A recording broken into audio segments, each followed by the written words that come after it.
Okay. On one occasion, in July 2021, Lisa landed in the hospital after DeAndre apparently broke her nose and gave her 2 black eyes. They'd also been seen arguing on the street in the past.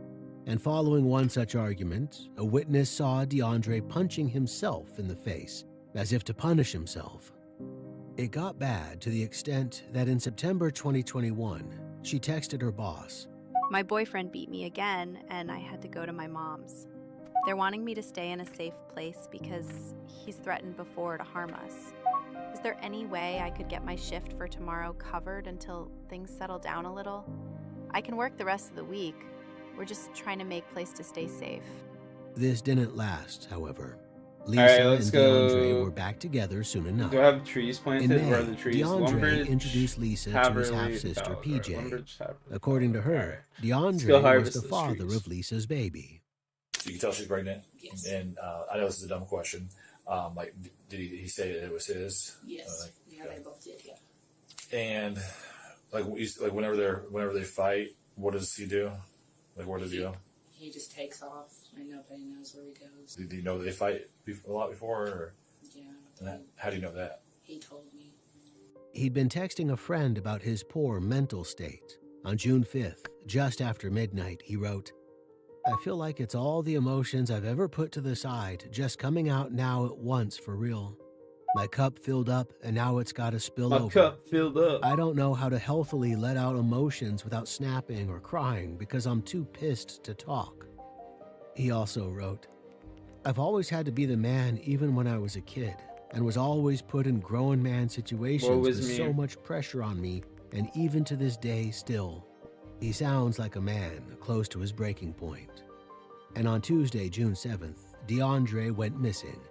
PJ added Lisa on social media as the family tried to search for him. I'm currently friends with her now because we were looking for him yesterday because he just went missing. Okay. So I found her on Facebook and tried to get some information to see if she knew. How does it start? The first person she called was my grandma, and she asked my grandma if he was at her house, and she said no. And her girlfriend said that he didn't come home Tuesday night into Wednesday, and she was looking for him and stuff, and she thought that he may have went to my grandma's house. So my grandma called me. And see if we can't get like a 6cc drop, bro. Lisa came home from work on Tuesday to find that DeAndre wasn't there. He hadn't said anything about when or if he'd be home. Lisa, pregnant nearly to full term and with a lot on her plate, was understandably stressed out. She texted her mom about it at around 9 p.m. on June 7th.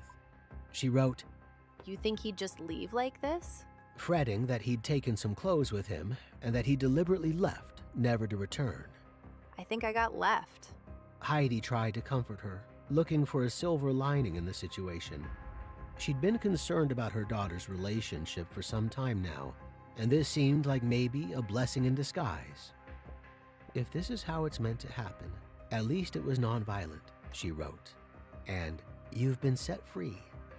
Lisa replied. I'm not seeing it that way yet. Heidi asked, did he talk about anything going on he wanted to go to? But Lisa had no answers. She just replied, No, we just had a weird day. And said that she'd reacted badly to him that day. Her mom dug for more information, and Lisa said, I broke a razor down and cut my leg because I told him I was just going to kill myself. Why were you going to kill yourself? Her mom asked. This calm response possibly indicating it wasn't the first time she'd heard something like this from her daughter. Lisa told her, Because I just can't get it right. If DeAndre had been spiraling, then clearly so had Lisa. The relationship was a powder keg waiting to explode. But in the end, Heidi convinced her that stressing out wouldn't help her or her baby. Eventually, Lisa went to bed, but not before taking her car out on a half-hour nighttime drive at 1:39 a.m., too anxious to sleep. The next morning, at 7:06 a.m., she texted her mom. Still no. DeAndre still hadn't come home. She went through her morning routine, washing her work clothes for her shift later as if it was a normal day, but she felt like something was seriously wrong. She wrote, I still feel like he'll show up, but I can't tell. This is when she started reaching out to DeAndre's family, including his half-sister, PJ. Heidi suggested you could call APD and ask if he was arrested, or ask Joe if there was anything weird on the cameras. Joe was Lisa's landlord. She did as her mom suggested and texted him. My boyfriend didn't come home last night, and he left his phone. I was wondering if you could watch the cameras and tell me if you see him leave and what he was wearing. His family and I are really worried. The CCTV showed that DeAndre had gone out with his Uncle Marty, his dad's brother, on Tuesday evening. The girlfriend called the landlord to their apartment because they have cameras around the apartment and stuff, and she asked the landlord if he can go back and look at the cameras and stuff to see if he saw DeAndre. I'm on through, buddy. Which, Sorry. He did. It was like around 6:24 when he left the apartment, and he went with his uncle that lives in St. Louis. Is everybody relieved at that point, or like? Not really, because the girlfriend said that his uncle was supposed to bring him back that night, and he's supposed to call like before 10, and then it was after 10. But he didn't come back that night. PJ went to bed early on the evening of June 8th without hearing anything else. Lisa, meanwhile, received a message out of the blue at about 8 p.m. from DeAndre's uncle, saying he was bringing DeAndre back and that everything was fine. With his uncle, that's who called anyway. Her mom replied, "Where does his uncle live?" And that's still across the bridge, Lisa said, and yeah, I agree. Heidi wasn't happy about the way her heavily pregnant daughter was being treated. She didn't trust DeAndre at all. She told Lisa, "And of course it's your fault. That. And you better be careful so he doesn't give you something that Bean will catch." Ignoring this advice, Lisa went to pick DeAndre up. They could be seen here on CCTV arriving back at their apartment at 9:11 p.m. While in the car, Lisa texted her mom, "I'm trying to figure it out." This was the last text she'd ever send. And this CCTV image is the last time she'd ever be pictured. At 10:49 p.m., Heidi texted, "You okay?" and received no reply. By then, Lisa was already dead. Over the next few hours of CCTV, various neighbors come and go. Neither Lisa nor DeAndre are seen again. Until 11:57 p.m., when DeAndre comes out. He's carrying a white laundry basket. He comes to stand next to Lisa's car without getting inside, suggesting he's forgotten the keys. He's changed his clothes, and he's now wearing dark shoes and a face covering. He goes back inside and comes out again a few minutes later, again carrying the laundry basket. He walks out of frame and towards a nearby smoke shop, around the back of which is a dumpster. CCTV from a local business displays the rest. At 1 minute past midnight, we can see the white laundry basket being thrown into the dumpster, alongside some clothes. This laundry basket, as the police will later discover, contains Lisa's head. 2 hours later, her car is missing from the parking lot. DeAndre has gone to his mother's house. And then my sister said around 2:30 in the morning that he's like banging on the door and stuff, and he's like pacing and like acting nervous. Where? At my house. This morning? Yeah, this morning Okay. at 2:30. PJ finds him in the bathroom at around 10 a.m. the next morning, June 9th, 3 hours before Lisa's mom will discover her daughter's body. I seen my grandma standing in the doorway to the bathroom, and I looked, and I'm like, "Oh, there's Dee." And then he was cutting his hair off and stuff, and I asked him why he was cutting his hair off, and he just said a fresh start. Okay. And what's his demeanor like? He was like nervous, like you can tell he was like really nervous. Just your personal opinion, why do you think he's cutting his hair off? Got in trouble. DeAndre hasn't cut his hair in 2 years, and he's proud of his dreadlocks. Why would he be cutting his hair off today of all days? He asks his mom if he can take a shower and have some clothes. She gives him a change of clothes, including a pair of gray sweatpants. Clothes that he had on, he took them outside for some reason, and he Finish said, this, and then we're gonna go right to by the Huey. sidewalk, I should have just flew over there, he but comes whatever. back in, and then he was, Did you see him take those clothes off? yes. So is that why he? Because you said he didn't have a shirt to wear. So when do you see him take the clothes off? He had a Sweet, hoodie my on plant and didn't some die. pants, and then he took his Wicked. shirt off, or his hoodie off when he was cutting his hair, I guess, because it was already off. Mm-hmm. And then he still had the pants on and stuff, and the hoodie was on the bathroom floor. And then that's when he gets out and asks your mom for clothes. Yeah. And then he didn't have a shirt on, obviously. Because he didn't want to put the same clothes back on. Okay. What were those clothes? I know it was a bucket hat. I think Bucket? it was like blue. You didn't see anything about a hat. He had a hat on. Yeah, Okay. sorry. It's okay. He had like a bucket hat on. I think it was like blue or something. Anything about the hoodie that you recognize? And With the shirt he on. no. So when he gets to the shower, those clothes are all in the bathroom, Yeah. and then that's when he gets the gray pants from your mom. And does he ask you for a shirt? No, I just gave him one. 'Cause he Cut- knew- yeah. yeah. So then what does he do with the clothes? After we got off the shower, he took him outside, put him by the sidewalk where our trash can was, and then he comes back in the house, chats for a little bit and stuff, and then my grandma was cooking breakfast, and she asked him if he wanted a plate, and he said yeah, and then that's when he went back outside, and then I guess the clothes that he had on the sidewalk, he put them in the trash, which they're in there now.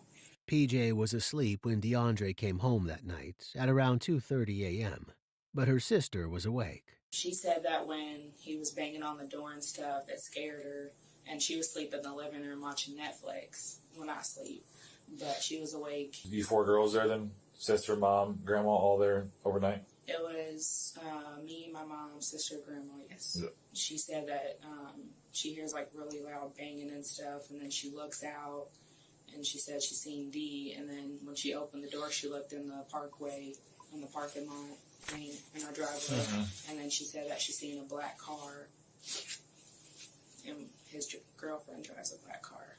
It seemed strange to DeAndre's family that he showed up driving his girlfriend's car without his girlfriend.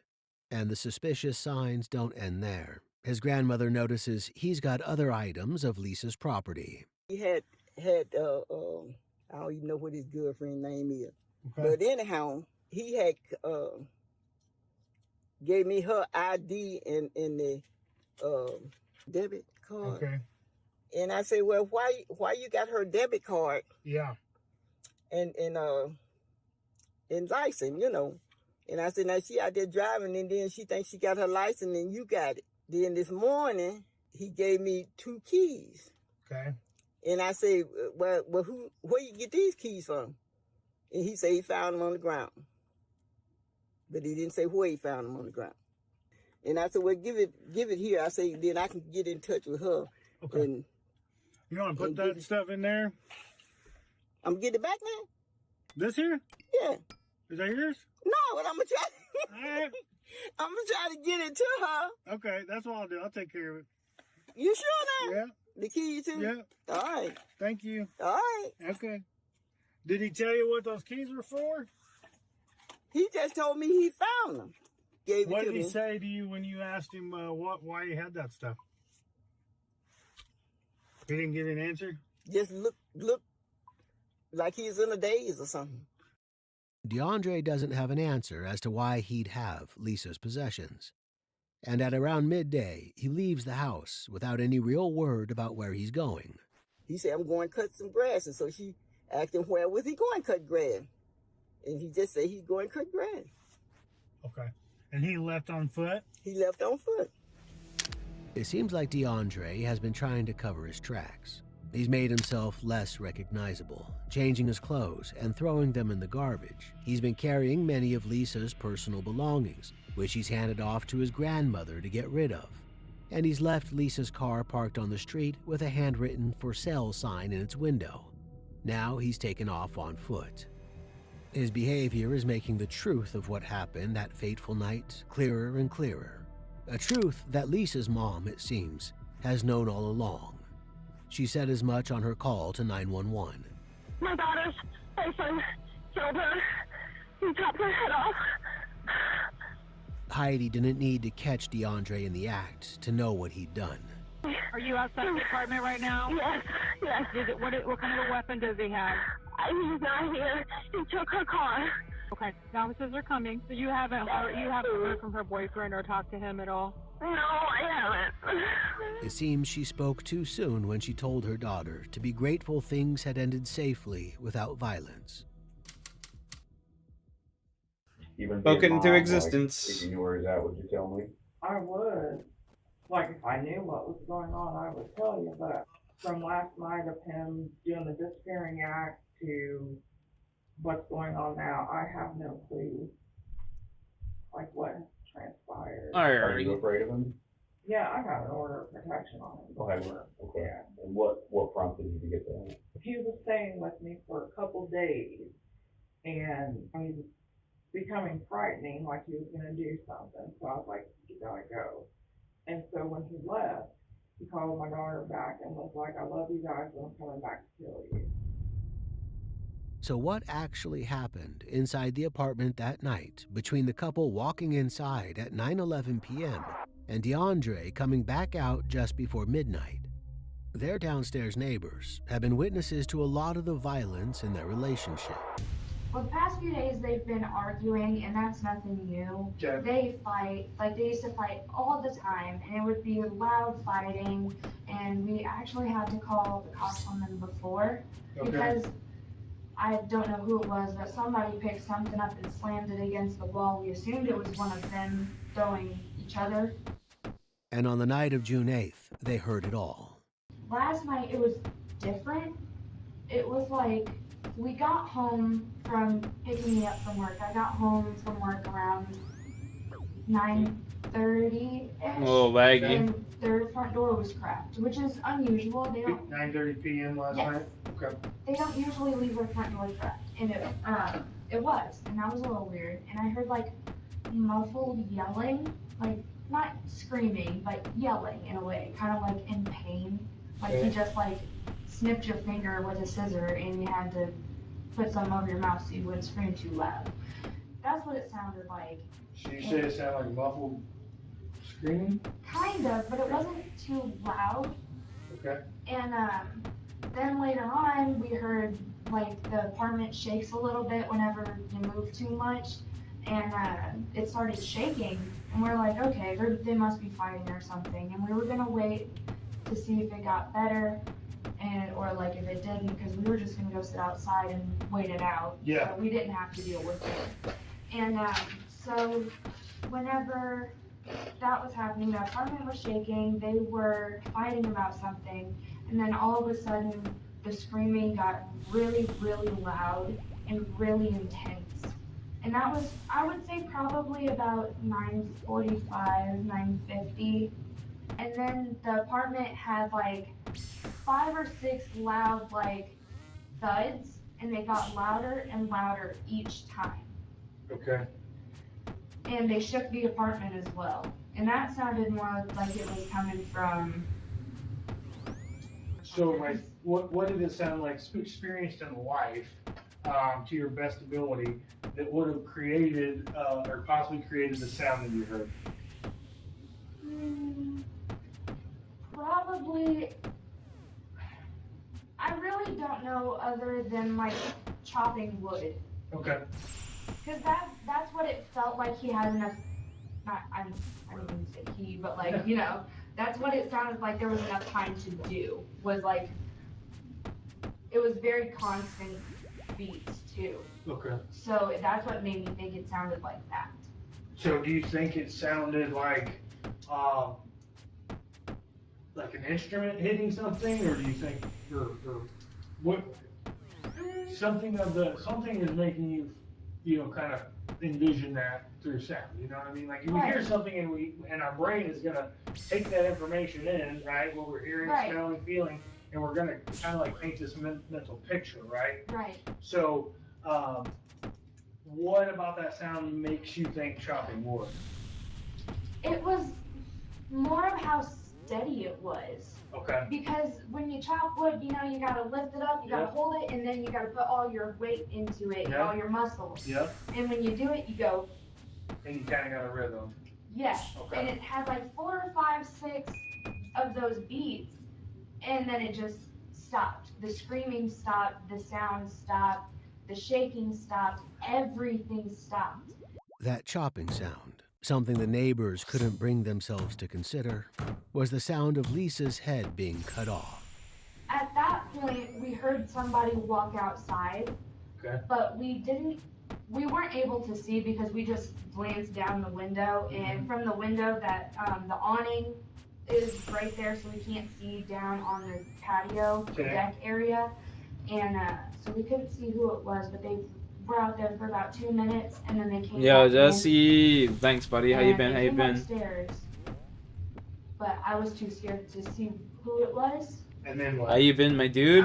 We went outside to see if so my best friend came over, and because I was like, hey, something's going on, I'm not feeling so right about this. And she was like, I'll come stay outside with you. So we were standing out waiting for one of them to come downstairs, because usually after they fight, one of them comes downstairs. Okay.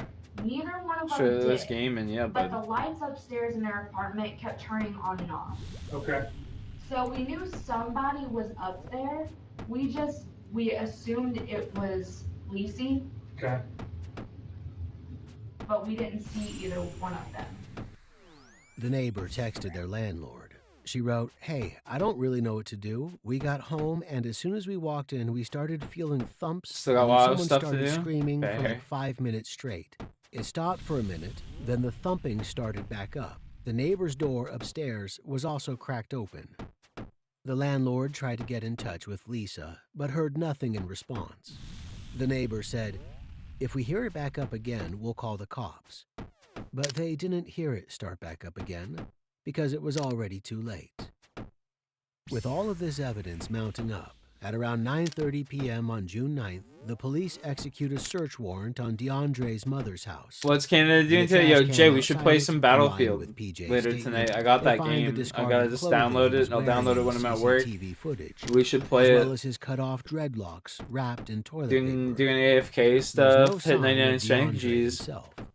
But at 1:45 a.m., the early hours of June 10th, the investigators receive a phone call. It's from like the 9K Gillespie, Illinois crafting Police seeds. Department. That 9K afternoon, seaweed they seeds. took Sorry. a John Doe into custody, whom they later recognized as none other than DeAndre Holloway.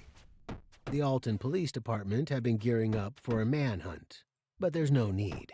DeAndre was arrested in possession of cannabis that afternoon in Gillespie. You search them? Oh, yeah. Cannabis. Don't have a name. That's okay. Is there a name? What I have? What's that? What I have? You have cannabis on you. Oh, That'll it's leave. legal. Okay, exactly. Right. DeAndre is restless with the officers. Need some water or anything? Yeah, I would like some water because, you know, you guys got to... Hey, you need some water? Yeah. Okay. Please, Get you some water. Is it okay if I walk around? Is it okay if I stand up and take a step? Like a couple steps? What you gonna do? Why you gotta do that? Pull your pants up or something like that? Yeah. Okay, that's fine. That's it. You're fine. He's doing his job. This man has done nothing but his job. I swear to you. You need to sit back down in the chair, please. Didn't you just say I could pace? No, I didn't say you could pace. I thought you said you had to get to beat pants. If you could sit down in there, please. Hey, thank you. Do you mind if I pace? Is that illegal? I'm just I'm here. I'm handcuffed in. We don't want that. We want you to sit down. Exactly. I know you don't want that. So if you could please sit down, guys. I can't. I'm handcuffed. Yeah, you can. You can sit down. I literally can't do it. I'm handcuffed. You need to sit down. Why are you guys scared of me for what? I'm not scared. You need to sit down. How? If I'm literally sitting here pacing handcuffed, I can't do shit. You gotta He sit searched down. me. Okay, so what's your name? What they're gonna do is I literally asked Oh if my I was God, being I can't- detained. That man said 9K giant no. seaweed will get me and 93 then crafting. he proceeded to ask me the same question Give me a over second here. and over and over. And I said Which the is same requirements thing. for the Zen And again, stuff? he's just Okay, not okay. having it because he's got an attitude problem with me. I've got like 1K seaweed right now. I got an attitude problem too. I know I got one. I got one. That's why I'm not sitting down. But Oh you my. know I can make you sit down, so I'm not. Do So it. Do it. What did I just say? Do it. Tell me now. I said I could. Do it. I'm not going to do it. Because you're scared. Exactly. I'm handcuffed. Scared of what? Do it. You know, guy, we're I'm not not- going to get into this. I don't think I'm making it out of this one. Well, don't you just being mean to me? I'm not being mean to you. I'm I said you're pacing back and forth, and you said, well, set me down. And I said I could if I wanted to, but I don't think I'm making it out of this one. I'm fucking up way too much. He's behaving For manually, waste of resources. pacing, and repeatedly questioning the officers. I gotta dial it in At here a one bit. point, he starts to laugh and bang his head against the wall. Don't do that. This fucking did that to me. Come in here. Don't do that. Do something. That's all I'm saying. Do something. Do that. Do something. Don't do that. That's all I'm saying. Don't do that.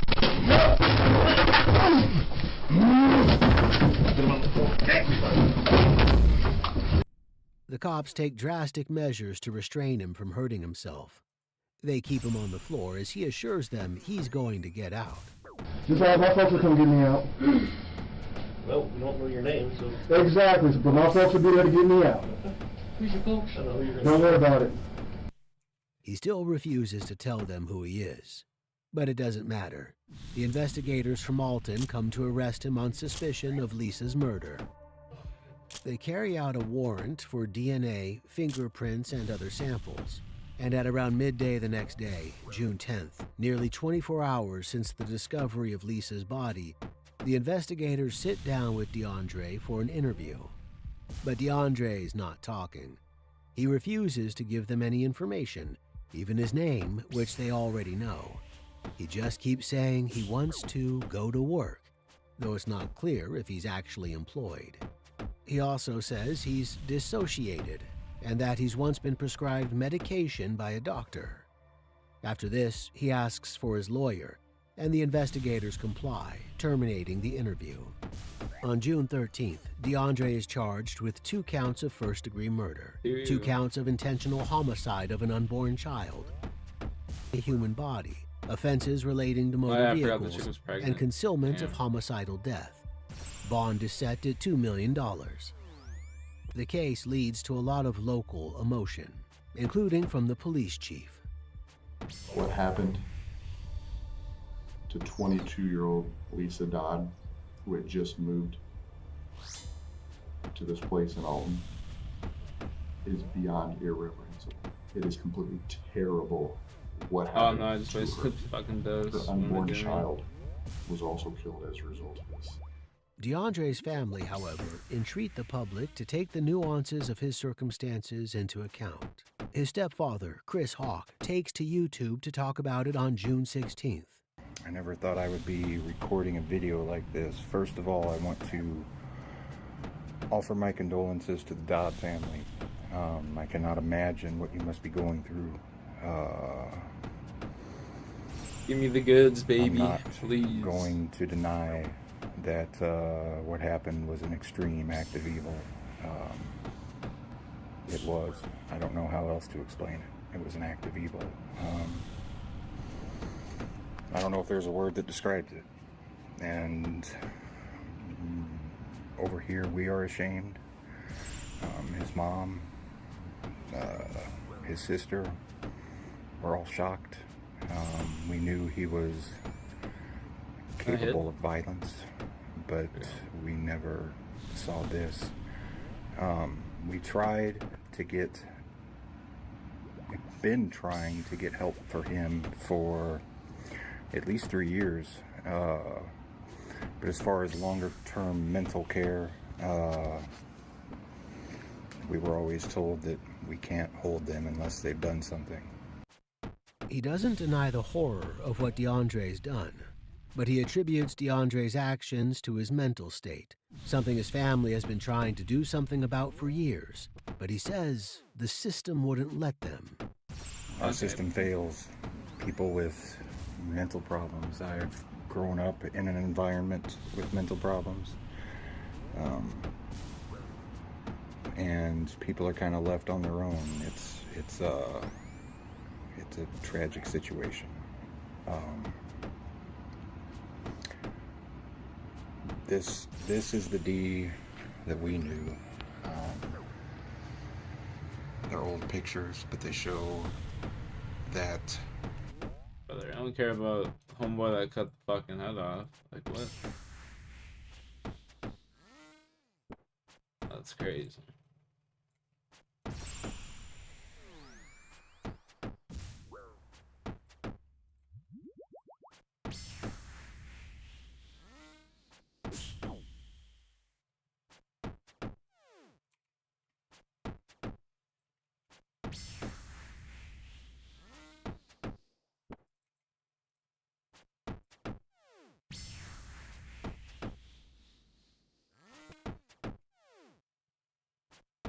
Quam seeds would be pretty cool.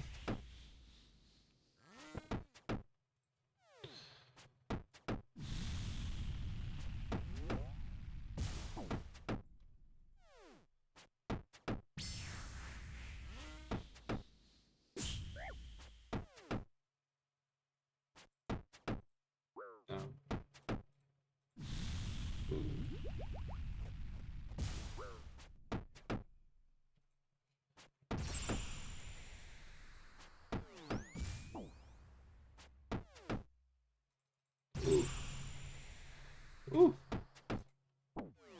Oh my god.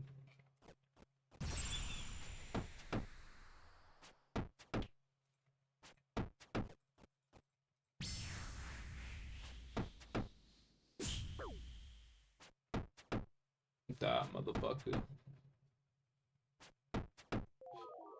40 fucking dragon bones? Cocksucker.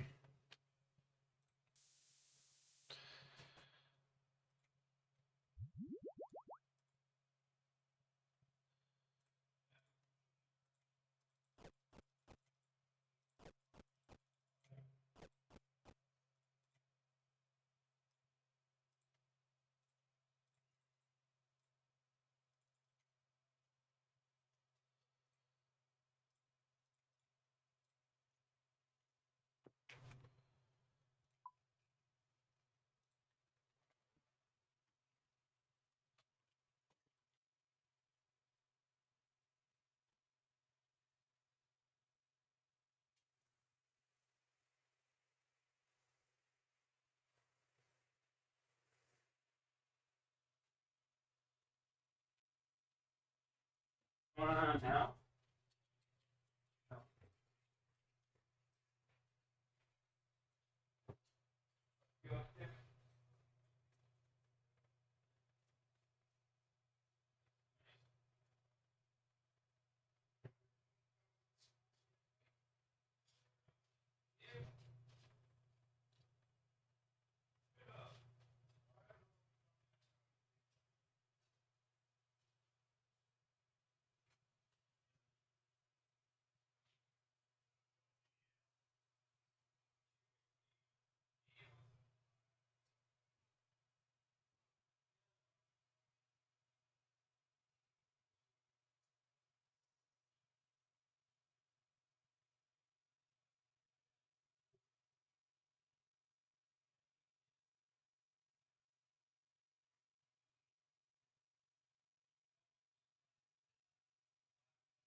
But the strength level. Sick.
Hey, Rox. What's up, bud? The Truman Show is about Truman finally figuring out a grand conspiracy, that his life is a fabrication, and that everyone he knows is an actor. But when exactly does he figure it out? Over the 20 years I've been a fan of this film, my perspective on this topic has shifted, ultimately taking me to a reading that dramatically recontextualizes the film. There are many moments throughout the film where little nuances in performance, facial expressions, or single words are used to distract, conceal the truth, avoid something, or draw attention. One amazing way to watch this film is to actively imagine it as a kind of spy or detective flick, where everyone is in on the secret, but who's going to give it away? How much does Truman know, when, and what sets him off? The obvious inciting incident is the crash down of a studio light in the street outside Truman's house, right at the beginning of the film. This is actually a part of the story that was always there, that's been there since the very first draft of the script. It's positioned as the first of several weird things that caused Truman to question his reality.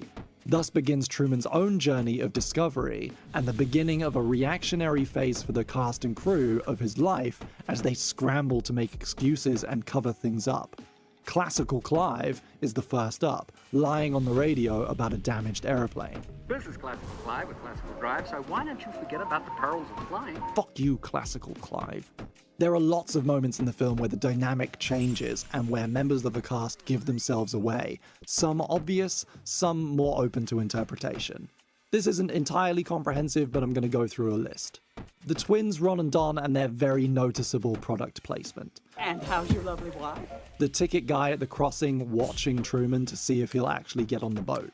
Basically, anytime Meryl advertises a product and does her advertising voice. Why don't you let me fix you some of this new Mococo drink? The rain sequence where rain selectively falls on Truman for a little bit before the rest of it catches up.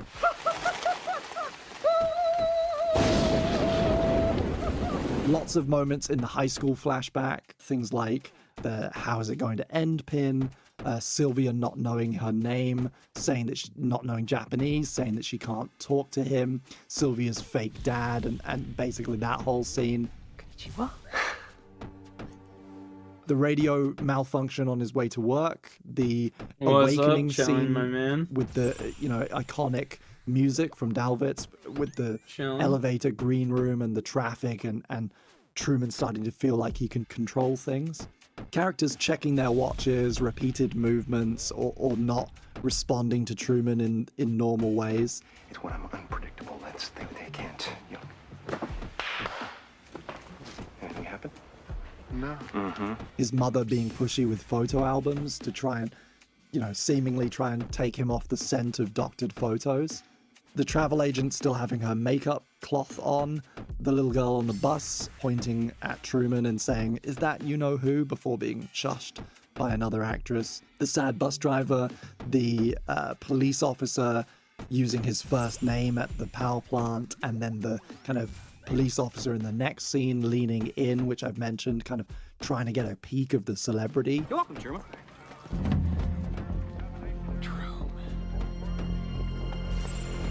Obviously the moment where he's hassling Meryl and she calls out and addresses the crew. Do something! And in the heart-wrenching Marlon scene where he says he would never lie to him. That look that Jim Carrey gives in that moment, there is a moment that feels to me, at least, like recognition. His eyes lift slightly, then he turns to Marlon with this kind of horror. The beauty of it, of course, is that it's ambiguous, but to me, it feels like in that moment, Truman realizes he can't trust Marlon. To figure out how much Truman knows and when, you kind of have to work backwards. In the dramatic climax of the story, Truman tricks the cameras and escapes through a hole he has dug leading from his basement to the front lawn. And from there, he makes it to the coast and steals a boat. All of this happens off screen, and by the time we catch up to him, he's already out to sea. I had probably watched this movie at least 10 times when on a rewatch, I noticed something that completely shook my understanding of Truman and the timeline of his escape. Just 9 minutes into the film, after the scene at the dock, Meryl returns home to find Truman gardening. Hi, honey. He's positioned on his knees facing away from the camera and doesn't stand up to meet her. She advertises the chef's pal. He says, "Wow, that's amazing." She makes a joke about missing a spot and then leaves. Truman. Missed a spot. It's a short, harmless scene that illustrates their kind of lackluster marriage. I'd never thought much about it, although I had always found it kind of odd that we have this big shot of Jim Carrey's ass and he stays on the ground the whole time. Then it hit me. He's digging the hole. He's digging the hole. We're not even 10 minutes into the movie and Truman is executing his escape plan. This changes everything. With this in mind, I think it's very safe to say Truman knows at least something about what's going on. He suspects things even if he hasn't had them confirmed. He suspects enough to be planning his escape. When you realize this, it kind of flips the table. You're watching Truman try not to give away what he already knows. If you've read articles about The Truman Show, like I certainly have, you might have seen the protagonist described as unaware or oblivious, and he's not. The more I've watched this film, the more I've come to believe that Truman, from the very start, already knows more than they think he does. We see him attempt a few exploratory missions, testing his environment, seeing what he can get away with, but also feeds them misinformation. In a way, after years of not knowing he was living on a stage, we watch Truman finally become a performer. Nothing more beautifully conveys this than when, in the final moments of the film, he recites his catchphrase, "In case I don't see ya. Good afternoon, good evening, and good night." Then takes a bow. The look on his face in that moment is the look of a man who has played everyone. Of course, no single reading of a film or piece of art should be treated as gospel. The great thing about good art is that it can and should be interpreted differently by different people. A lot of what I'm reading into comes down to tiny nuances in performance, details that might be happy accidents or just unintentional. If they were intentional, they may have been injected at later stages in the process, such as the power of editing and post-production. They may not have been probably because it reached temperature or of the writer.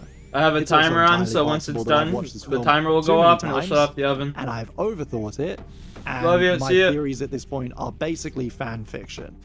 But I think, dear listener, that Truman knows what's going on before the film even starts. Nowadays, when I watch The Truman Show, I delight in this level of detail and speculation that turns the whole movie on its head. It's at once both complicated and kind of simplified. The entire 120 minutes are Truman's escape, and we're watching everybody else figure it out.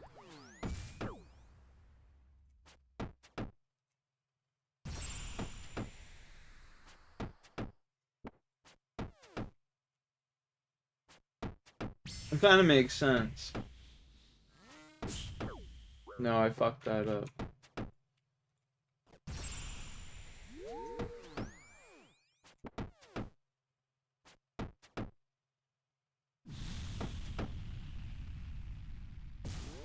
Time is it? 1 o'clock?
Well, I got my strength level.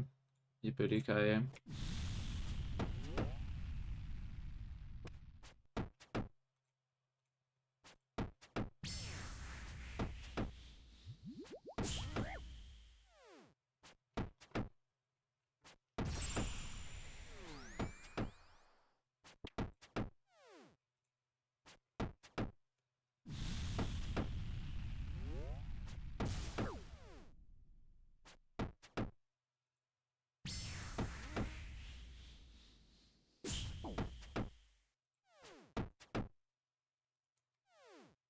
Rune mace.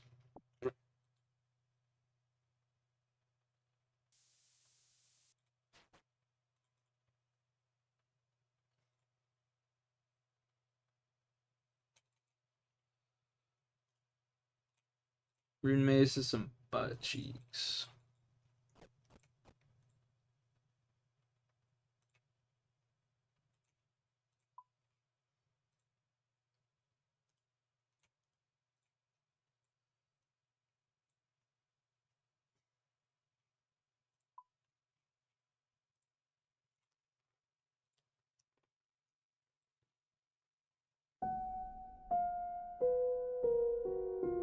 I didn't mean to click on that shit. Whoopsie.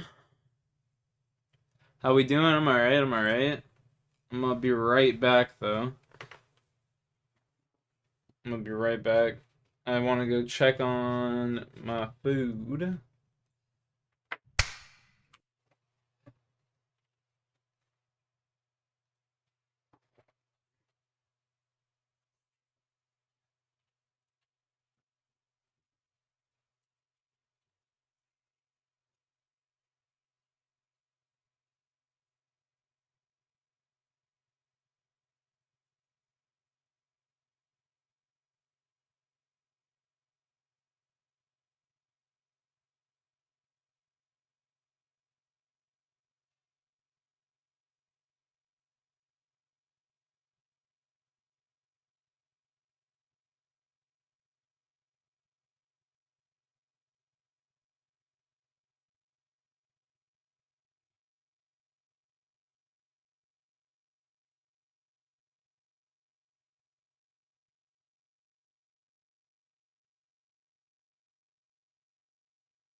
Got me some fucking homemade mac and cheese here, boys. Let's go. Got me some. Jen. Sisyphus happy? What is that?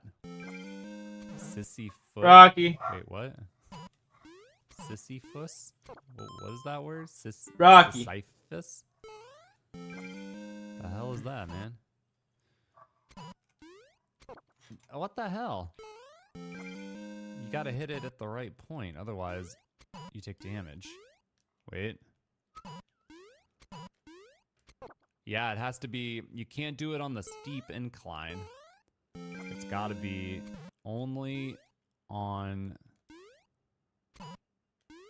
that part. Yeah, only on that part.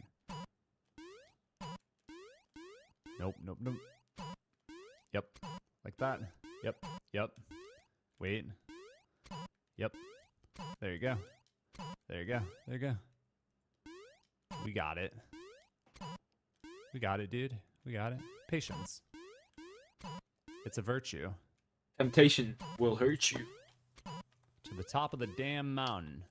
Oh, shoot. Oh, that's extra steep. That's extra steep. Crap! No! No! It was extra steep at the top. You gotta do it again after this. And again? And again? And then... I feel like if you get into the right rhythm, you can really tear this one up. But it's really easy to make a mistake. It's all about getting that jump. Like, look how much further it goes if you get a good jump. Crap, you gotta get the jump. Otherwise, it's no good. Okay, this is where it gets a little scary. Come on. Yes! I got it! Wow, it's so fast. Whoa. Well, look how far it went. I could have probably gone all the way up there. Yeah, alright.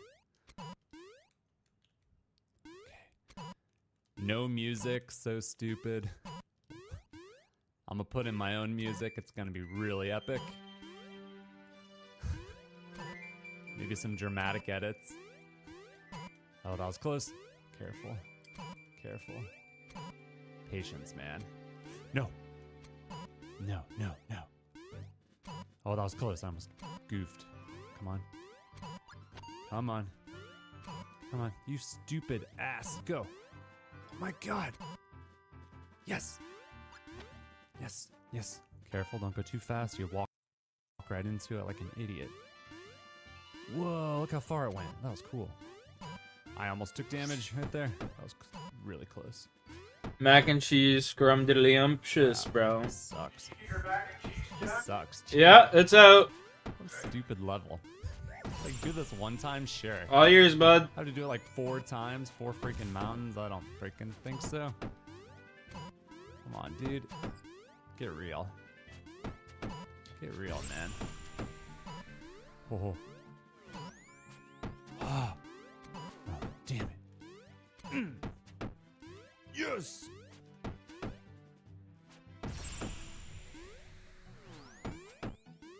Yes! Yes! No. Yes!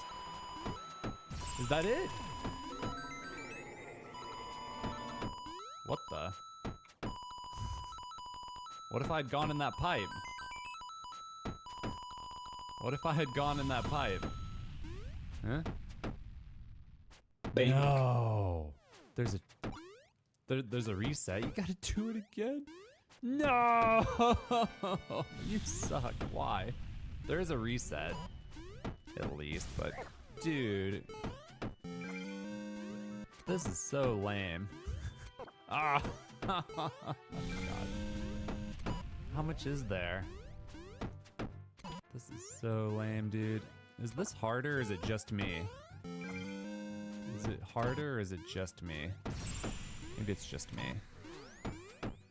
Why can I not get through the very beginning of this one? What is happening right here? There we go. There we go. Man, the stuff I do for content.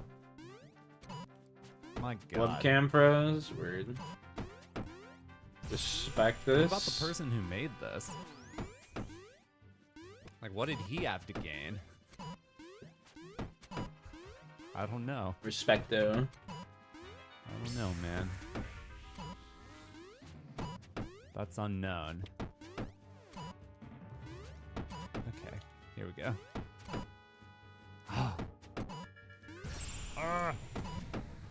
Oh, yes!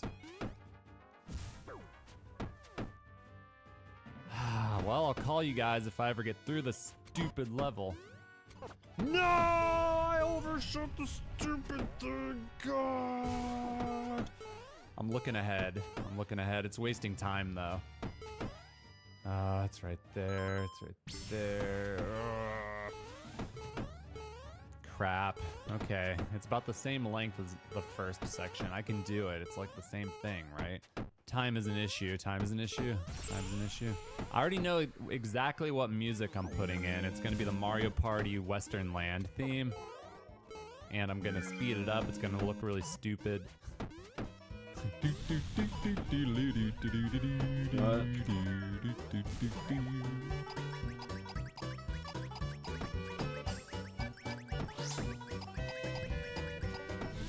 Got it. Whoa, that was so close.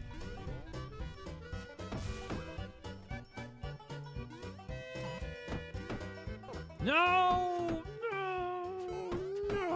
I jumped in. God dang it. I'm gonna time out. I'm gonna time out, dude. Oh, crap. Oh, it's so stupid. God, I hate how that happens. If you land on a certain part of the incline, he will stop in his tracks. Like, he won't slide when you hit the down button. 118. Running out of time. I don't know about this, you guys. It's not looking good. I can't afford to mess up again. Like, it's gotta be the dub. It's gotta be the dub now. I can't have any more fails. I think I can make it through this section, but who knows if there's more. What the fudge, man? So freaking crazy. Dude! See how he's not sliding and he just stops in his tracks sometimes? That is killing me, man. I'm trying to go faster, but I keep having issues. Okay, let's go, Square. What are you up to today, buddy? 70 seconds, come on. I gotta go to work in a little over an hour. It's over. I don't have time. It's over. Yeah. I'm gonna check and see if that pipe goes anywhere. Unfortunately. It probably doesn't. Or it kills you. Either way, let's find out. No work for you today? Nice. Lucky. Doesn't go anywhere. Doesn't go anywhere. I ran ahead to see if there was any sort of way to cheese it. But unfortunately, there is not. Work in the corner, yeah. There's not. Yo, Jay, Battlefield tonight? If the end of the level is after that section, then the timer is generous. That is my silver lining right now, but there could be more.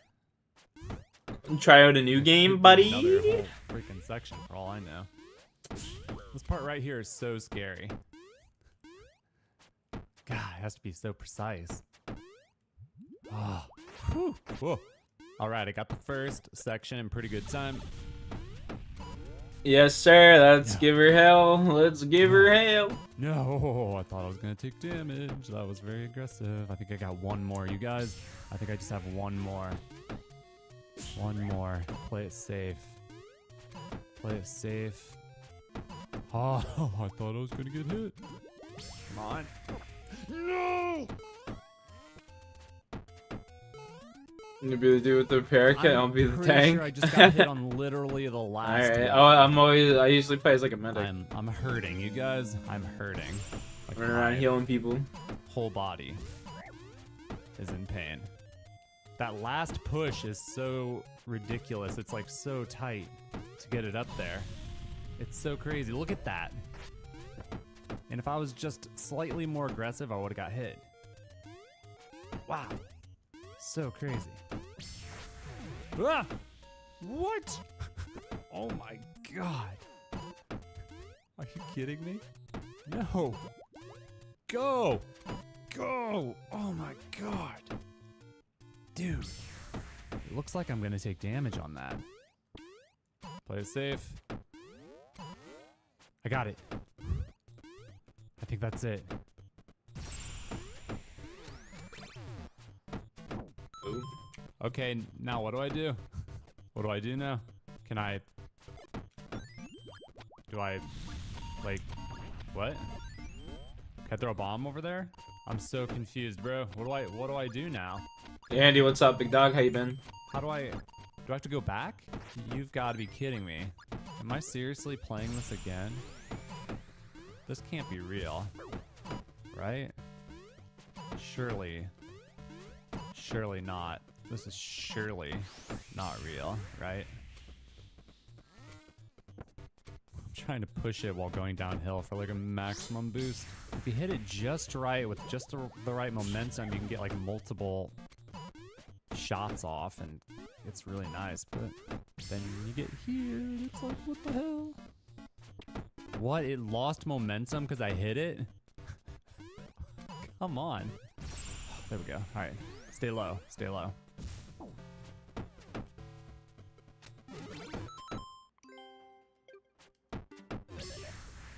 But they got stuck on the blocks. So it was a spawn issue, but... Okay, hold on. It does go through the one way. I couldn't remember that. Vines do go through one ways. You do have to reset. Because you do it again and it'll hit the switch again. You have to do it again. You gotta do it again. Oh my god. This is the worst video ever. Or is it the best? I don't know. Either way. I mean, it sucks, but... The content is interesting. I got 170 seconds, which is more than enough time if I don't get hit. If I don't get hit, we got this. So don't be crazy. Dude, what is... It's so annoying how he doesn't slide, dude! Like... There are 4 hills to climb. That's 1. Aw, man, I wish I could have got that on the first attempt. 2? That's 2. 2 more to go. 2 more to go. I think it's 2. I'm pretty sure it's 2. No! No! It's over. It's over. I can't. There's no... It's impossible. I think it's literally impossible. We know what we have to do. I'm starting over. This level is destroying my will to live. It's the stupidest level anyone has ever made.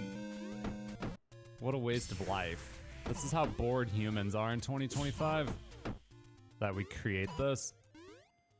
No! I cannot believe it rolled that far. Okay, got the 1. Got the 1. I haven't gotten hit yet, so I have a little more time to work with. 260 seconds going back.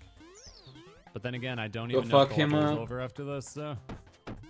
Could be a whole nother section after this, for all I know. The whole video is one just mind-bogglingly stupid level. Pretty rough. Oh no, I forgot about the ground pound. Damn. Okay, we gotta focus up here a little bit. Damn it. No! I think I can still do it. I think I have time. Small, the last one sucks so bad. It's so precise. It's so precise. It's better to play it safe, but I mean, that takes time. It takes time. Because you end up missing it like over and over and over and over. 150 is more than enough time to get back to the switches. I can't get hit anymore though. Look at that. Look at that. Look, dude. Okay, okay. Focus, focus. We can do this still. I think we still have time. I think we still have time. I'm gonna have to play a little more aggressively though. Which sucks. Dude, what? Dude. He gets stuck, man. He gets stuck. Like, he won't slide. Nope, it's over. Damn it. Okay, so it did take me... For the first part, it took me 125 seconds. So, give or take about 125 seconds to get through one time. So which means to do this twice, I need 250 seconds. This part right here, dude, this is where you lose all the time. Oh, I cannot believe that made it. I'm so upset right now, dudes. Dude, are you serious? I missed it 3 times and then tried to push a little more aggressively and it didn't, and then I took damage. I have 260 seconds to go through twice, which, according to my own logic, is really bad. It's like you almost want to just restart because like you don't want to go through all of this just to not make it by a hair, you know? It's like, imagine that would be so horrible. I cannot get this one, dude. It's so stupid. The top one is so stupid. Back to the beginning. Yo, Agnes, my shit so my Loki. 4 million hours. That time I did it in 1:17, a little bit better. Loki, me too. Oh my god, I got that one on the first try. Dude, just yes. Okay, pretty good. Pretty good, pretty good. Oh, I'm here, I'm here. Okay, alright. Alright. Alright. Oh, I thought I was gonna get hit right there for sure. Am I done? I'm here, I'm here.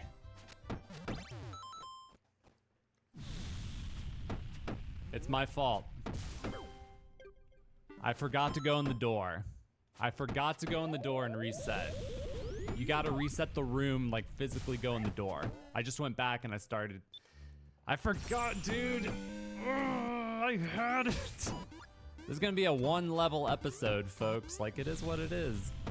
It is what it is. The run won't be over, but my will to live will be. If you push it hard, like right at the bottom of the hill like that, you can get 2, 3, which is the best. Like 1, hit him. 2, hit him. 3. Dragon Bones again, bro? What the fuck? I think the second section might be slightly shorter than the first section, though. Oh. Conveyor momentum. Oh, God. I don't know. We're screwed. I think we're screwed. Can't get it up. Oh, it took 4 attempts. Isn't this an exciting episode, you guys? Like, wow. This is truly epic. I took it aggressively. We had no time. Here we go again. I've been playing for an hour. I've spent as long on this level as I usually spend on an entire video. Officially. Resetting the room. Don't worry, guys.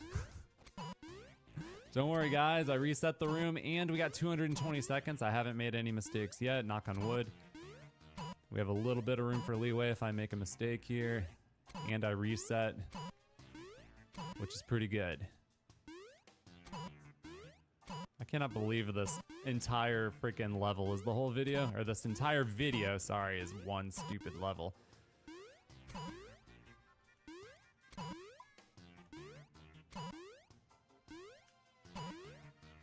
Okay, see, now I'm not getting it. There, see, that was a good hit. That was a good one. That was a good one.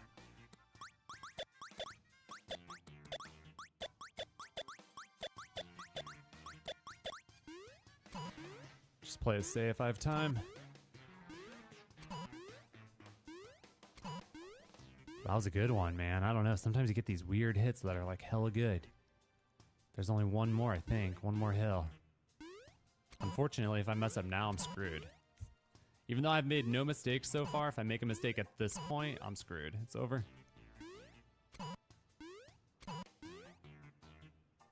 So no need to play aggressively at this point. Stupid stopping. So stupid. Okay. No need to play aggressively. No need. Play it safe. Like, I could go for that normally, but I'm not gonna go for it. I can go for that though. That's nice and clean. Okay, this is literally like the last one.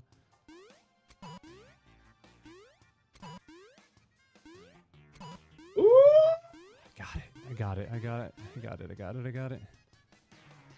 Do I win the internet? We are proceeding, folks. We are proceeding. Please let it be over. that the end? That looks like the end. Yeah, it's right there. I see it. Yeah. Did you just use a bomb?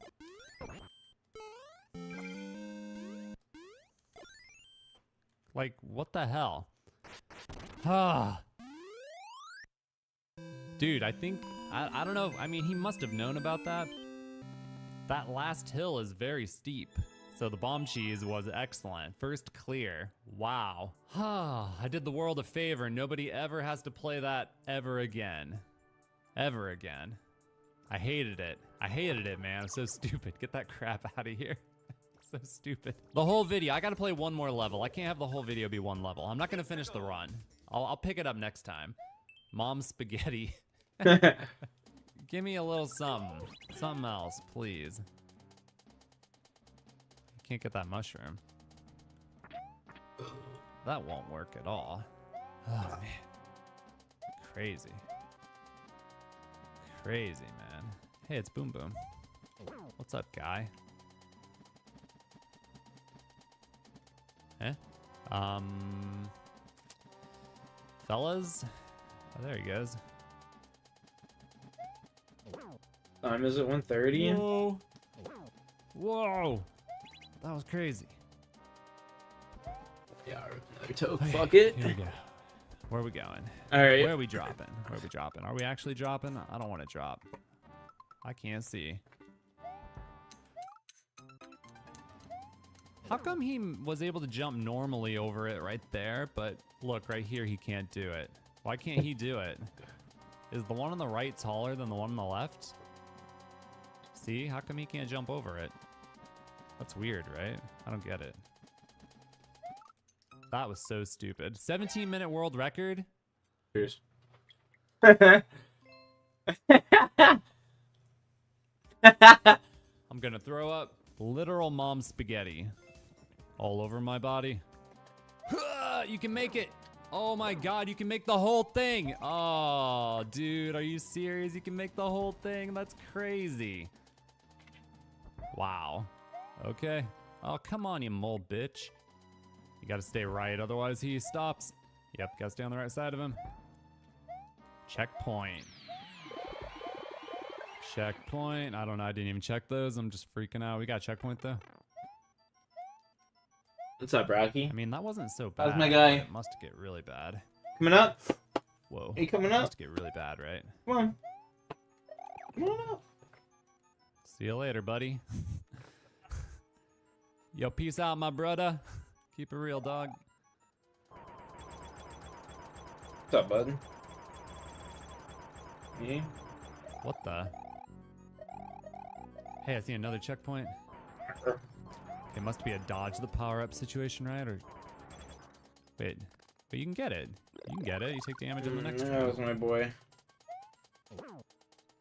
Yeah. That was my boy. Get it for insurance against Boom Boom.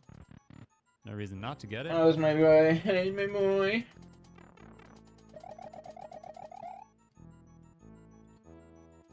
Sweet Lord. Get this freaking idiot out of here. Oh, you have to jump with the Koopaling. Oh, why did I not do that? Guitar solo. Just go. Yeah, you can make it. No need to wait.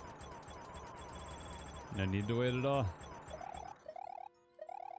I mean, that jump right there is not easy. Stupid Boom Boom. Causing issues. He is actually causing issues. I cannot believe I died. I mean, I was paying too much attention to Boom Boom. You should just kill him again before you go. Ah! Look like a dog. Okay, careful. Get it. Yeah, that was the idea. Nope, nope, nope. That was the fucking idea, fella. Damn, that was a good clap. That's how I sync my audio, with a grand clap. That first one was so...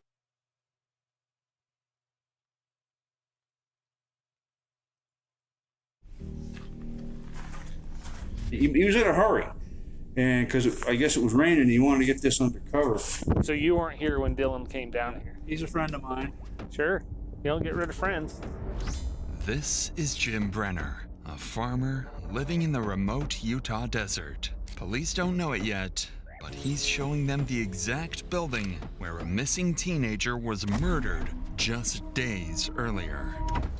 19-year-old Dylan Rounds had left his family to go work on his farm, but after being spotted buying supplies at a local shop, he would vanish without a trace. Strangely, no one in the small, quiet town seemed surprised. Apparently, this was not uncommon. I told that kid to stay the hell out of Montello. But that whole town, it's a crazy place. Some other guy pointed a gun in my freaking face. As days stretched into weeks, detectives chased a mounting list of suspects. Thieves, violent criminals, drug dealers, yet from the very beginning, the truth was there, hidden in plain sight by someone nobody suspected.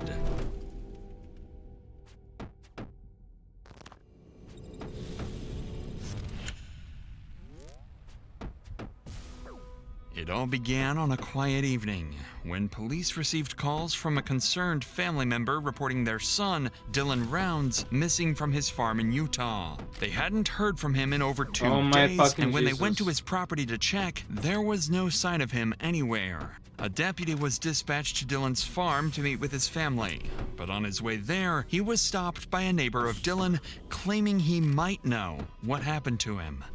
He's been hanging out over that bar in Montello, and I could give you some names of some scumbags over there, but he's been shooting his mouth off about how much money he's making.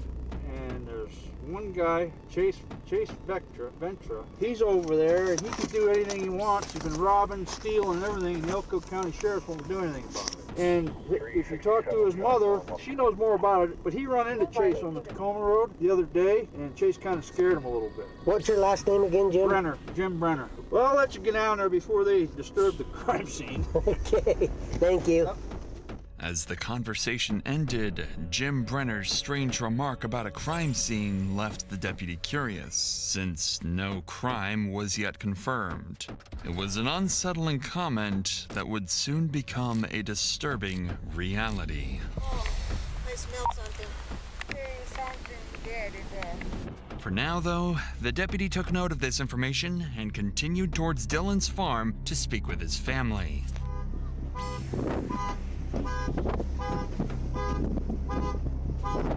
No guns in there. No guns in there? Like he said, he has a 40 that he puts in the door every time.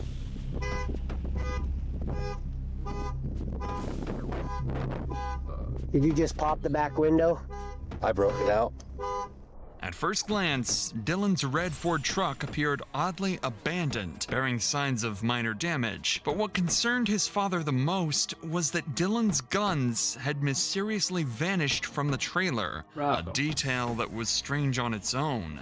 Wanting to learn more about Dylan, the deputy turned to speak with his mother. She had her own troubling information to share about Dylan's recent run-in with a local criminal. What does he farm for out here? Himself. What does he farm for? Grain or? Yeah, grain. Grain? Yeah.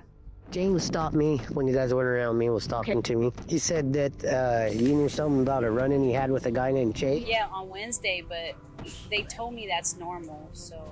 I know a lot of the people that he named from Montello are not good people. I only know of them from what people say.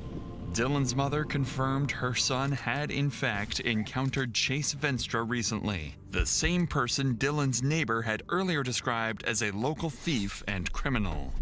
Given what the deputy learned so far, it seemed like Dylan might have unknowingly placed himself in danger. At just 19, he purchased 640 acres of land with his grandfather for an estimated $200,000 to $300,000 and built a reputation for his ambitious dreams of running a huge farm. But according to his neighbor, Dylan's confidence may have made him a target, as he often frequented rough local bars and talked openly about his financial success. After rehashing some more details with Dylan's parents, the neighbor, Jim Brainer, and his close friend, Donald Haitley, arrived to help. Both men knew Dylan well, Jim was living in a trailer near Dylan's farm and occasionally helped him with chores. And Donald was a longtime friend of the family and a supportive mentor to Dylan's farming ambitions. But unbeknownst to everyone at the time, both men knew something more about Dylan's disappearance. Something they weren't ready to share yet. I did get a few. Okay. Last location was 15.4 miles from the boat line tower, which puts him on this back road. So would that hit him walking? Okay, that's, I know my son, and that's the shortest route to his camp. If he walked, that road ends right out there. If he walked, he would have come the corner, cut across this field. But that's his closest cell phone, Pete. Not in town, it's out here. Mm-hmm. Off of that road, the back road into the compound. Then we go down to where it is? Yeah. What time was that? Does it tell you? That was at 14:58. So right after. So just before 3 o'clock. Right after you left. Yeah. So he must have pulled in right behind you. You dropped off the grain truck, and I'm telling you, I bet you he took off walking. How do you get to that road from? So we don't have to go all the way back to Lucerne Pond and over. No, I guess okay. Following this lead, they quickly headed to the shed area to investigate. That's when they discovered the first troubling sign of foul play. Dylan's boots were found stained with blood, discarded about 100 yards south of the shed. The deputy immediately secured the boots to send them off for DNA testing and called another deputy to help search the shed and the surrounding property. However, they had no way of knowing that the biggest clue they were looking for was submerged 20 feet deep in a pond nearby. There's just some boots out there they've only been out there for a day or two. You didn't see anybody else around here? I left here about 1:30, went over to Don's, and I was there until about 9 o'clock at night. And when I come back, that truck was here. It's just one thing after another. But he's a friend of mine. Sure. You don't get rid of friends. Those two boots out there, they're brand new. Like they've only been out there. They're the same color leather as your boots, and they're the same ones he wears. So we're just curious of why his boots would be out there. Same size he wears. They've only been out there probably for a day or two. He might have threw them out there. Yeah, maybe he did. Well, does he know that's a dump out there? He does? He's got electronics and shit in there. Maybe, I don't know. Because like I say, he was here. He had to have been here. Brought the truck here. Yeah, that would make sense. Based on Jim Brenner's timeline, whatever happened to Dylan likely occurred between 1:30 p.m. and 9 o'clock p.m., the hours when Jim left the shed to visit his friend, Donald Hately. Police quickly verified Brenner's timeline with his friend Donald, who confirms that they had dinner together during that time. With Dylan's exact movements still unclear, deputies requested a helicopter to scout the area from above, looking for any trace of Dylan. So who owns this right here? That's the guy that he's a partner with. This is where he dropped the grain truck off. Where's this grain truck? It's back into that silver building there. So the big one? Yep. You want to go up higher, Mike, or you could, please? Do a nice high orbit. You can look at everything with a camera, and then we'll come back down and see if we see anything with her. After a full sweep of the surrounding area, no sign of Dylan or any indication of where he might have gone was found. In the following days, the search efforts continued, and Daniel's family alongside local volunteers joined in. But despite their best efforts combing through the area, they too came up empty. Attention soon turned to the local criminal Chase Venstra. Both Dylan's mother and his neighbor Jim mentioned a recent encounter between the two, making Chase one of the last people to see Dylan alive. Additionally, Chase already had a history of violent run-ins with the law, including a 10-hour armed standoff with police in 2016, and was well known in the area for all the wrong reasons. Luckily for police, Chase had an active warrant related to domestic violence. It was their perfect chance to bring him in for questioning. But when officers arrived at the house to arrest him, Chase was nowhere to be found, potentially already on the run from police. Officers quickly began searching the town, asking if anyone had seen Chase recently. Locals directed them to the Montello Cowboy Bar, a place known to be frequented by Chase. Following this lead, officers headed to check the bar, where they would soon learn that Dylan and Chase's encounter may have been more dangerous than anyone realized. But before we get to that, it's worth noting that incidents like these are not only traumatic for those directly involved, but they can often have the same effects on you when you face difficult situations in your own life. I realized I simply wasn't equipped to manage what I was feeling on my own, and there are professionals whose expertise is guiding people like me towards feeling better. My therapist gave me one simple assignment: write down how I felt every single hour. The patterns quickly became clear: what made me feel good and what made me feel bad. Reporting back kept me disciplined. Sharing each success made me proud, and the accountability stopped me from quitting. With those patterns in front of me, I could finally see what in my life had to change and how to change it. Today's sponsor, BetterHelp, makes finding that kind of help simple. Fill out a brief questionnaire to be matched with one of 30,000 licensed therapists. And if the first match isn't right, you can switch anytime at no extra cost. With over 9,000 reviews and a 4.3 rating on Trustpilot, BetterHelp is a platform you can trust. Click the link in the description or go to betterhelp.com/DrInsanity and get 10% off your first month of therapy. With that said, let's get back to the officers at Montello Cowboy Bar, where a conversation with the locals was about to reveal how Dylan's encounter with Chase may have turned violent. We're trying to find a kid named Dylan Rounds. Oh, I know. We got locals out here looking for him, too. Oh, they went out that way because he was out to loose end. I was hearing Kurt say something about he had a conversation with that Chase kid.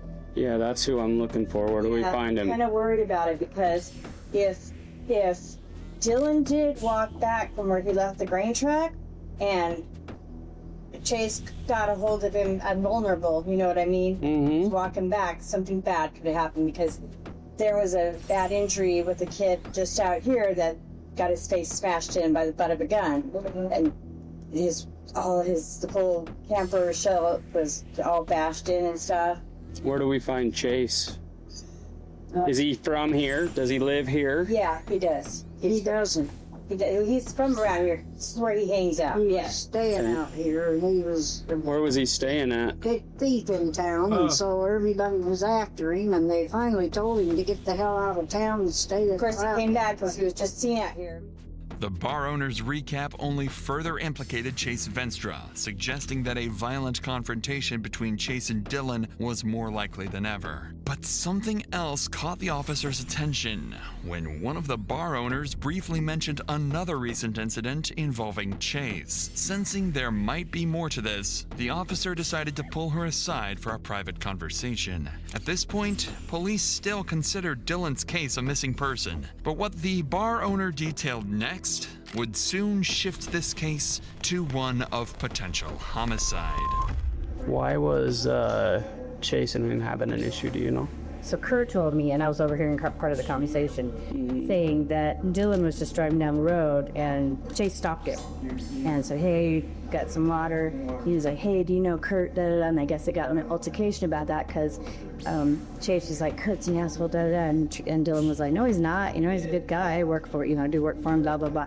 There was an altercation. Then he went on his way. And I believe, if I'm not mistaking the conversation, that was the same day that he drove the grader, the grainer over to wherever and then whoever was there couldn't give him a ride back, so he possibly walked. That's all I know about the conversation. How does the kid getting hit with a butt of a gun, does that figure into this at all? I think it does. I think there is some, because now we're talking violence. Yeah. So this kid let his property go. He stopped making payments on his property because he's so scared.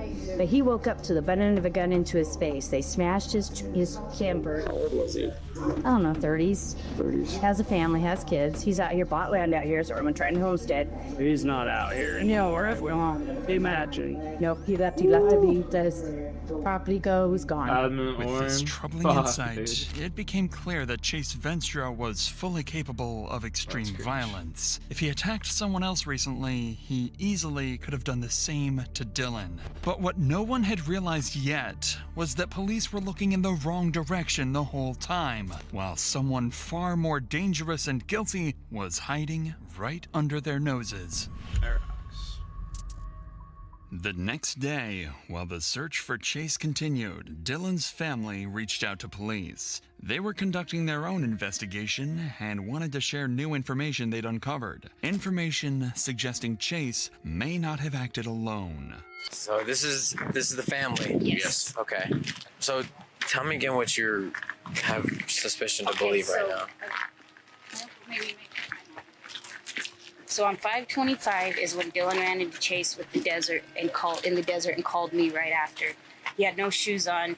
Dylan wouldn't let him take his phone or give him a ride, but he did allow him to call his dad on speakerphone in Ogden, Utah. Okay.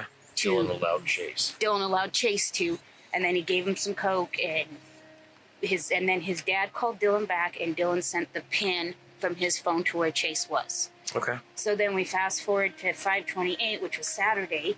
Dylan was heard from in the morning. He talked to his grandma, and he was going to take the grain truck to the shed to put it in shelter because it was raining. Okay. So at this point, we assumed he was walking back across the desert to his camper because he Okay. didn't have a ride. This is in the middle of nowhere. Yeah. Okay. Is that out? Lucin. Yeah. Okay. Okay. So then 5/29, they continued to look for him. 5:30, we all got here to Dylan's last known location in Lucin, filed the police report, got search and rescue out. That's the night we found Dylan's boots about 400 yards from where his last known location was, tossed out behind a dirt pile, just out in the desert. So then today we kept searching, and that's when these guys got us the information, about 3 o'clock today? We know that this Robert guy took Chase out to the desert where Dylan is the day Dylan went missing. The man Dylan's mother mentioned would turn out to be Robert Aviles. He had an active arrest warrant and reportedly gave Chase Venstra a ride to Dylan's place on the day he disappeared. The family also suspected that Chase could be at Robert's house, so finding him became a priority in locating their prime suspect and hopefully Dylan himself. Officers quickly moved to track down Robert Aviles, and their first stop was Robert's residence, where they came into contact with his mother.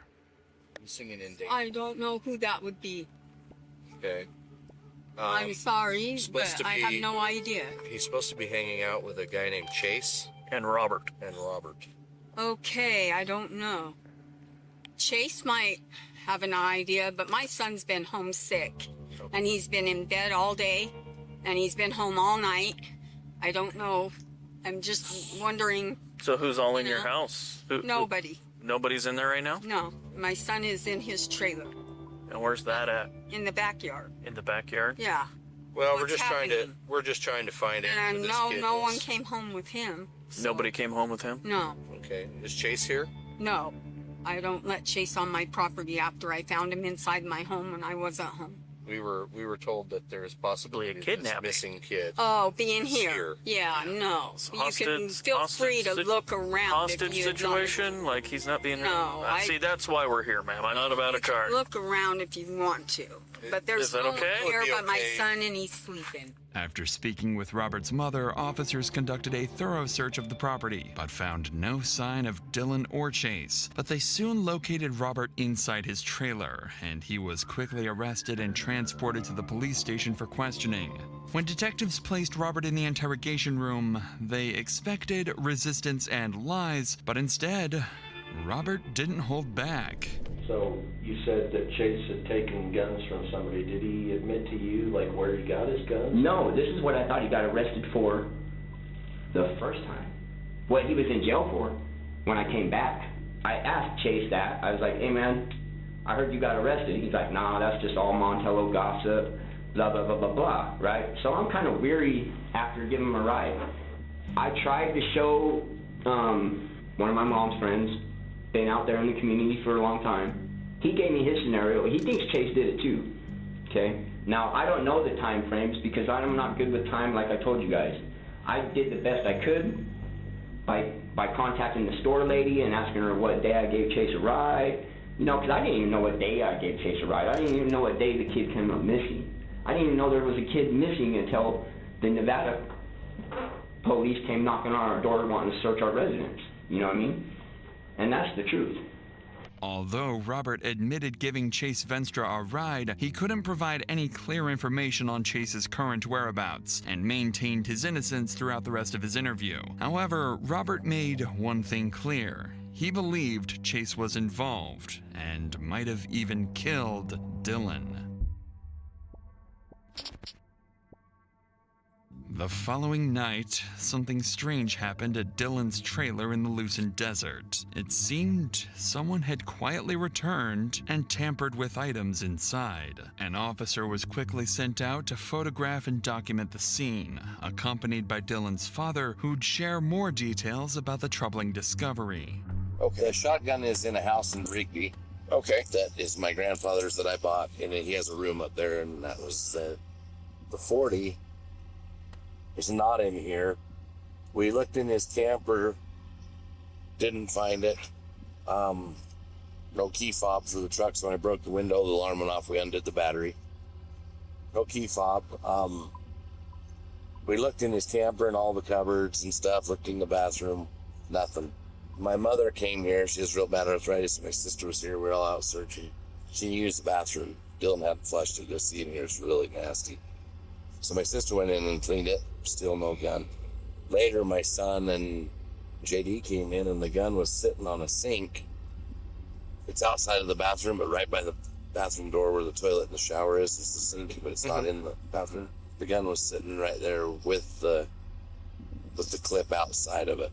Okay. Sitting there. So my son and JD didn't think much of it. They grabbed the gun, put it in my truck. I didn't think much of it. Oh, they found the gun. I don't know. Then we started realizing that it wasn't there when my sister cleaned the bathroom for my mom to use and all that, and it was there. This discovery was an alarming indication that someone was actively trying to cover up their involvement in Dylan's disappearance. But his father had one more thing to share. Something about an old confrontation with someone police hadn't yet fully considered in their investigation. What was Chase's ties to out here? I don't know about Chase. Okay. Hardly any. But the whole town knows him. And that whole town, it's a crazy place. They're just all they're all nutty for one thing. Mm-hmm. The only people that I know of that really were in contact with Dylan is I hear the Chase guy, I didn't know it.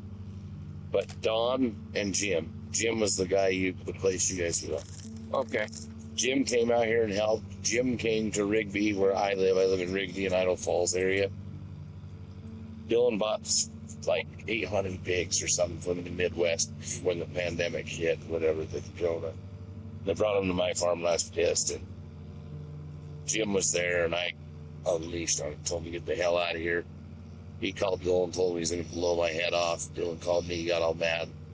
So when I found out he was going to blow my head off, I had to go see. And he's walking down the lane of the farm with a big old pistol, and my dad calmed him down and calmed me down. Then he came back this winter to my shop to work on that seed truck. Fine, everything was fine, and I realized it's Dylan's friend. I'm not going to worry about this, you know what I mean? I got to bend ties with myself.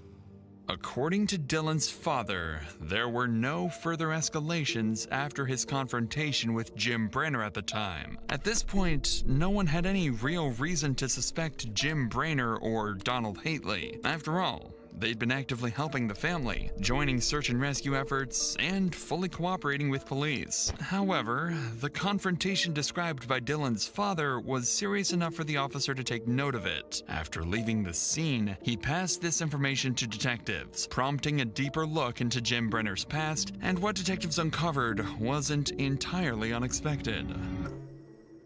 A criminal past including convictions for aggravated assaults and multiple weapons charges, as well as a pre-existing federal active warrant for being a restricted person in possession of a firearm. Brenner's violent history and his close proximity to Dylan's farm were enough for detectives to flag him as a person of interest, alongside their primary suspect, Chase Venstra. The following day, officers moved quickly to serve Brenner's arrest warrant and bring him in for questioning. They soon spotted him casually heading back towards the grain shed with his close friend, Donald Haitley. What could I do for you guys? Well, we just had a couple things we wanted to talk to you about. We're still trying to figure stuff out, you know, and Just have you guys heard or seen anything these days? Anything new? This trash over here. I know names. I know people. I know but nobody seems to want to listen to me. I get you. They're the ones coming over stealing shit. Are they? Yeah. Chase Vestra and Robert Avilas are the one that robbed Michael Moore up here. But everybody keeps saying we need to find Dylan. You need to kick freaking rat's nuts over there open, and people are going to start talking. That's the only way you're going to find out about Dylan. There's a warrant for your arrest. I'm going to let you know about it right now. From Maryland? So we're going to pick you up, take you to jail with us. Oh, God damn it. So what I want you to do, I know before you talk, you place your hands on your head for me. Interlock your fingers, okay? Jim pointing fingers at Robert and Chase was understandable, given witness statements and allegations. But Jim's own criminal past and proximity to Dylan made him equally suspicious. Detectives transported him to the police station, planning to use the unrelated warrant charges as an opportunity to question him further about Dylan. Though they didn't expect much new information from Jim, this routine questioning was about to lead to an unexpected breakthrough. The warrant has been issued, and we're obligated by law to be found in serpent. I don't know if you realize this, but there's other bigger problems going on over there than this. I'm here to talk to you about that warrant. You just got brought in on that warrant. Okay. We would like to talk to you about the other things that are going on out there. We've got kids. I understand that. Fine. And I know them better than you do. I work for them. That's why you're one of the reasons why you're sitting there. Yeah. Because I know you know him. Dylan used to go in the bar and he'd been bragging about how much money he's making. Dylan never carried money on him. Bought everything with a credit card. But if he did have $1 in his wallet, he wouldn't give it up. And I think this is a strong arm robbery. Somebody thought they see this little 5'5" kid, and they think they figured, we're going to get this guy. We're going to rob this guy. We're going to intimidate him. Dylan don't intimidate him. With the strong arm robbery, who do you believe did? Chase and Robert Avilas. Is there any reason anyone would say you did it? If I did this, I'd be one sick son of a bitch. Well, there's got to be somebody that's some sick son of a bitch somewhere. What about Don? I've known Don for over 2 years, and Don's gone out of his way to help Dylan just like I have. As expected, Jim Brainer's statements remained mostly consistent, and he appeared genuinely convinced Chase Venstra and Robert Aviles had something to do with Dylan's disappearance. But Brainer had more details to share. How much time is left on this? Details Over 20 about minutes? Damn. Well, I gotta have a shower and go have a shower and stuff. I'll talk to you guys later. Peace out.